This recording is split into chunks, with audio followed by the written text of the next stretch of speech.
Welcome to Brainstorm MTG. I'm ELD, and this is Fast Effect, Double Speed Magic the Gathering. We've got Alex on a Jeskai Mentor deck versus Max with his Super Friends Loam list that has been featured on the channel before. This is vintage this time around, and we are seeing Preordain from this Mentor deck.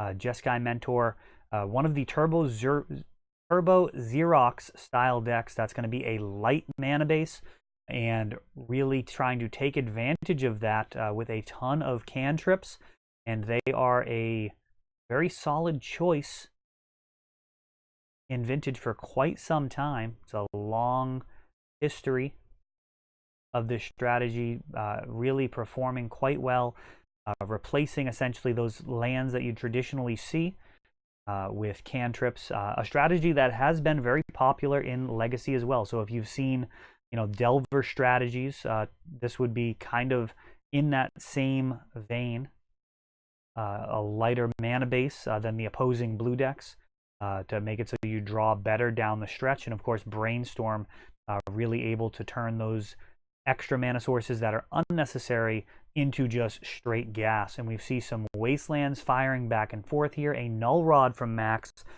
threatens to contain most of the format's mana base, but that may not be the case here with Alex. He may not have much in the way of accelerants. And fetching out a Tundra.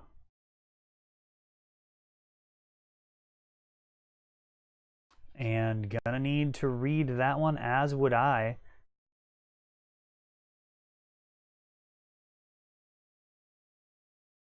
Actually, not sure what that card is. If you know, let me know in the comments. Looked like a new promo. And maybe Chart the Course. That is a card that could make sense on 2 mana. It did go to the graveyard. I didn't see if he drew any cards off of it. We've got forces flying back and forth to counter this Dak. And it looks like Dak is going to stick around. Plussing Dak. Losing Mental Misstep. A question mark. Going to give Max a significant advantage if this battle takes place on the stack. He is going to really have a much stronger selection of cards by activating Dak every turn. Of course, if Alex can leverage this into a board-based battle, that will really change everything. Dak, not the most durable threat when facing down guys like Young Pyromancer or Mentor. They can traditionally mop him up really quickly. Just go wide. And even cleaner than that is a Pyroblast, so no additional activations. Pyroblast clears him out, and then Treasure Cruise is reloading Alex's hand. So firing on all cylinders here. Both Treasure Cruise and Dig Through Time, tremendously powerful additions to Vintage, where they are restricted. Did enjoy playing those in Legacy when they were legal. There is still a awesome format that you can sling those spells around. And we see on the other side, Max now casting Dig Through Time.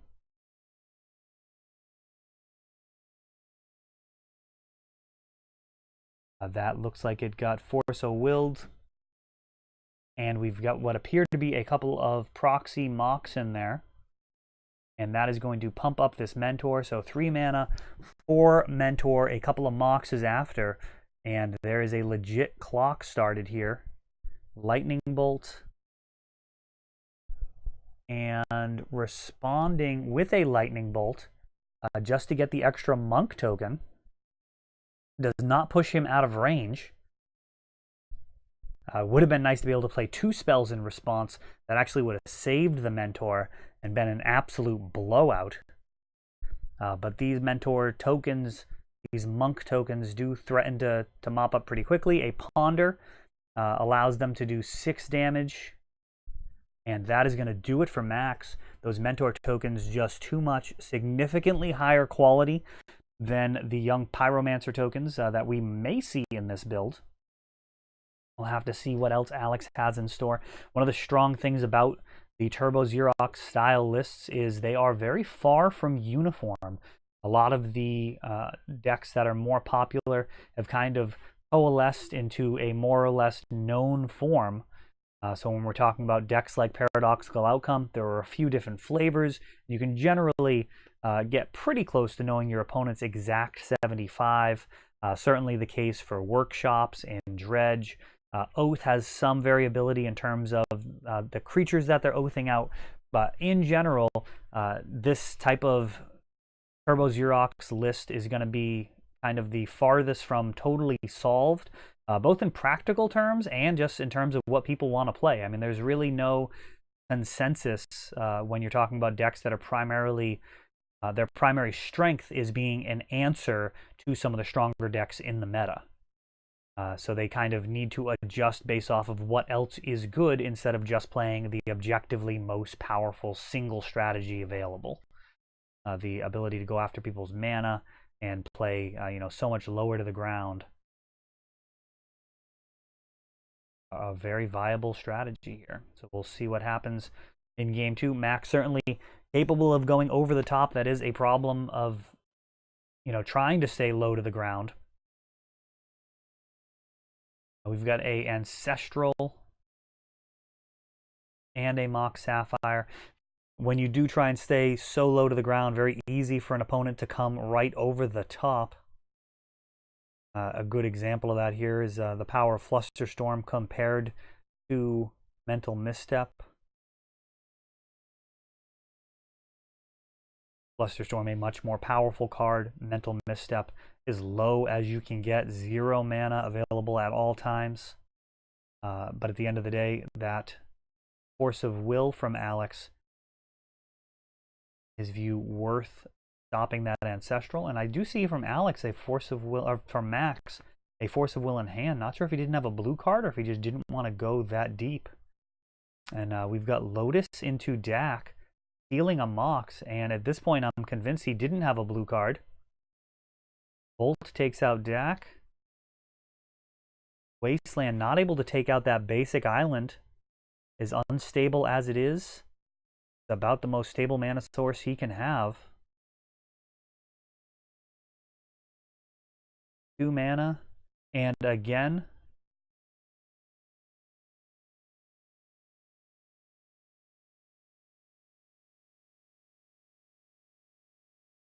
is that a Merchant Scroll? Is that what happened?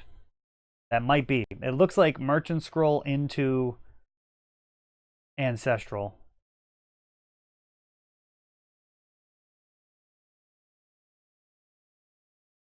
Three more cards. Lotus from Max. Said before, let me know in the comments if you know what that card is. I'll take a look after the match on my phone and see if they did do a promo chart the course. That seems like the most likely card. I believe that's the most likely scenario here. I just didn't know they had a promo version. Treasure Cruise is attempted a hardcast force. Does not stop it because Alex also has Flusterstorm. Time Walk off the top. All it does is cantrip here. And Alex now with an absolutely full grip versus Max, who is hellbent and sees a strip mine. That is absolutely daggers. His lone permanent is Wasteland versus a board of his own Mox Sapphire and a basic island. And this is just not going well. Jace Premium Series or Spellbook Brainstorm. Max taking a look at the art for that. Not an art you see a lot of in Vintage yet. Brainstorm, such a card near and dear to many Vintage players' hearts. They very often have a favorite version of that, be it Ice Ages or the Masks version. So now we've got new art to favor. Proxy, what appears to be a Pearl comes down, and at this point Max is really just kind of waiting around for the guillotine to drop. Any type of threat from Alex, going to be able to just mow through here. Fetching, If it's a green source, perhaps we could see a life from the Loam that could allow him to claw his way back in. And it is a life from the Loam. So we're seeing some duels and fetches coming back. And Snapcaster.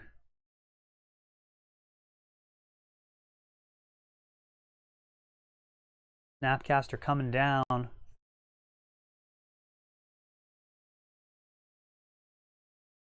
That's a bit of a clock.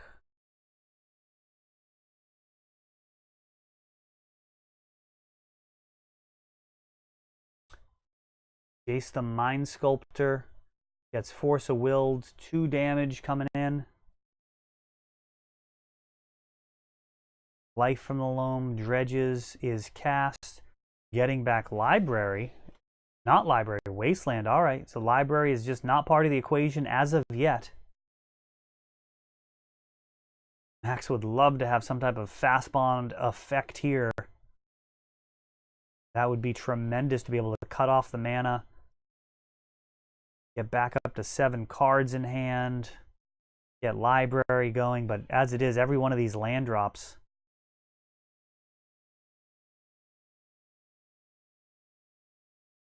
Every one of these land drops kind of building his mana base back up so he can actually get some type of business going.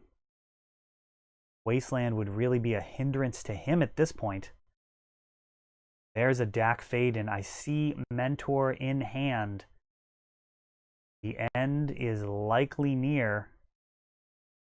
See what direction Alex goes in. Is he going to be content to ride out his win condition? He does have Dak and Snapcaster. He might just want defense from here on out.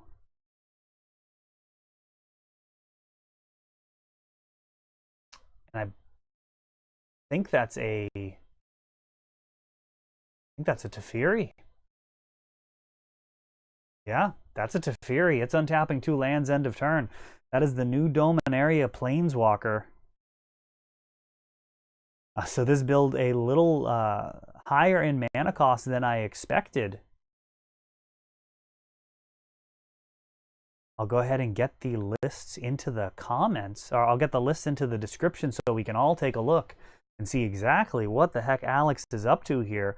I was under the assumption that he was going to be much lower to the ground, but this looks like more Jeskai good stuff, taking advantage of his what appeared to be flooding out, but he's actually down to cast some higher cost planeswalkers.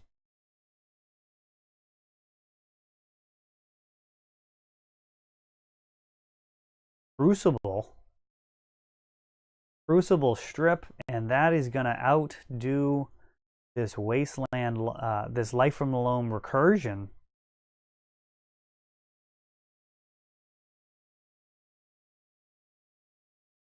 So Max actually getting out Super Friends.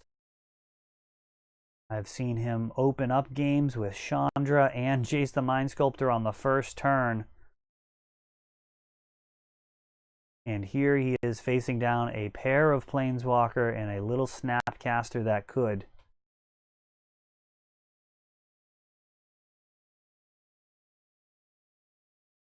Misstep on the lightning bolt, essentially just redirecting it to Alex's face. He's happy to take one for the team to preserve the board.